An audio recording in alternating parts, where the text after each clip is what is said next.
Hi అండి. నేను ఈరోజు గోకరకాయ కూర చేశాను. దీన్నే వేరే ప్రాంతాలలో గోరు చిక్కుడుకాయ అంటారు.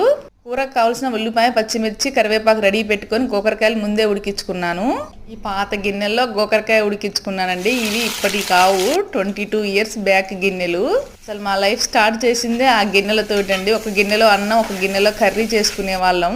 కొత్తగా ఫ్యామిలీ స్టార్ట్ చేస్తున్నామంటే అమ్మ వాళ్ళు గిన్నెలు అవన్నీ కొనిపిస్తారు కదండి. అప్పుడు కొనిపించిన గిన్నెలు అనమాట అవి. ఏంటో ఆ గిన్నెల్లో ఏ కూర చేసినా చాలా టేస్టీగా ఉంటుందండి. వీడియోలో చూపిస్తే బాగోదని ఇంతవరకు చూపించలేదు. గిన్నెలు మార్చి వేరే గిన్నెలు తీసుకుందామని తీసుకొచ్చాను. కానీ మార్చుకుంటున్నానే కొత్త గిన్నెలు తీసుకున్నాను, కానీ అవి మాత్రం మార్చాలనిపించలేదండి. ఇలాంటి పాత గిన్నెల్ని గోకరకాయ, చిక్కుడుకాయ, ఎగ్స్ ఉడకబెట్టుకోవడానికి బాగా ఉపయోగపడతాయి కదండి.